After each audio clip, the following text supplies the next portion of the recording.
In July of 2020, Seattle blues singer Anita Hill got into a legal entanglement with country band Lady Antebellum over the name Lady A. Hill had been using the name for 30 years, while Lady Antebellum decided to change their name after 14 years because of its association with slavery, something they could have avoided if they had thought about it a little bit before they started using it at all. The two parties agreed to disagree in February of 2022, something I found very disappointing. I wanted Anita Hill to stomp those name-stealing jerks into the ground. And I'll tell you why. When I first set out to be a solo artist in the early 1990s, I decided I would go under the name of Tait. I would join the ranks of the other great one-named rock stars like Sting, and Prince, and Elmo. Tait is my actual name. It's short and easy to remember, and I figured it was unique enough to stand out. It's not an unheard of name, but it's not common either, especially the way I spell it. I thought that if I did something visually with the name, like all caps, just a lowercase I, it would be visually interesting enough to be memorable, and it would look cool on something like a t-shirt or whatever. So everything I put out, officially or otherwise, had the name Tait emblazoned upon it. My first official EP looked like this. I released my album the 25th November in January of 2000 and began selling it on Amazon. No one was buying it.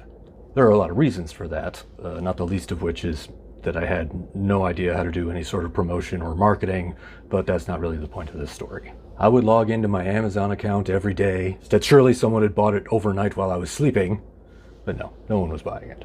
And I did this for months. Then one day I logged into my Amazon account to find a new album next to mine. I sat there looking at it. It's got the name Tait on it. There couldn't possibly be another band or artist called Tait. But there was. Michael Tait, singer for contemporary Christian rock bands DC Talk and Newsboys, had put together a new band and used his last name as their moniker.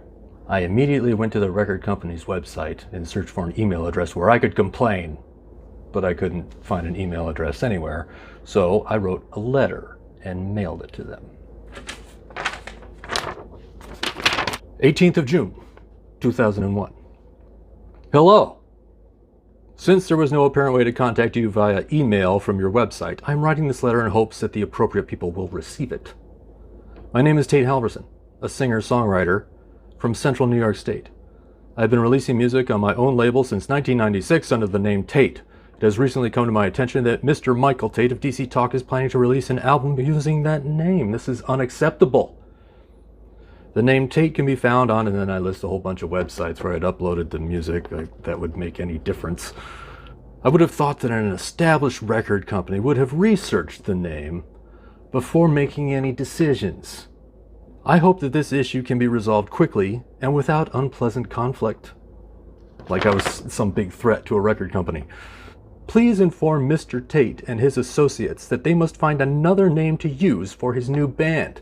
I hope that as fellow artists, you will respect all the time and effort I have put into trying to establish myself and my music. If you should like to contact me, and then I list my email address and all that stuff. Thank you for your prompt attention to this matter. Sincerely, Tait. Then, on June 21st of the same year, 2001, I received an email. Dear Mr. Halverson, we represent Forefront Communications Group Incorporated in trademark matters. Your letter of June 18th to them has been referred to us. In your letter, you have explained that you are a singer-songwriter and that you have been releasing music on your own label since 1996 under the name Tait. You have provided to us some information on music websites that feature your music. You have objected that the musical artist Michael Tait of the group DC Talk is planning to release an album using that name. You have indicated this is unacceptable and have asked our client to advise Mr. Tait and his associates to find another name. The demands that you are making are very serious in nature, and without more information from you on the nature and extent of your rights in Tait as a trademark, we cannot fully advise our client. Then she goes on to list like all this stuff that I would have to provide to prove that I have ownership of the name Tait. None of which I have. None. None. She continues. In providing this information, we ask that you bear in mind that ultimately trademark rights in the United States come from use of a particular mark in connection with particular goods and services, and that in evaluating whether there is a likelihood on confusion with another party's mark, the nature and scope of the respective uses and other pertinent factors such as channels of trade, consumer sophistication, and so on are taken into account. We ask that you provide this information to us immediately since our client is continuing to move forward with this project. In the meantime, we note that this letter is without prejudice to the rights of our client, all of which are expressly reserved. Yours very truly. Well, it looks like I was going to need some legal representation. So I got this guy who was a family friend and also a real estate lawyer who agreed to help me out. Fast forward to December 3rd. In a letter addressed to my legal counsel. Thank you for your October 18th, 2001 letter. As we previously stated, based upon the facts currently known to us, we agree with your view that there does not appear to be any likelihood of confusion between the parties' respective uses of their marks. In view thereof, we will consider the matter concluded.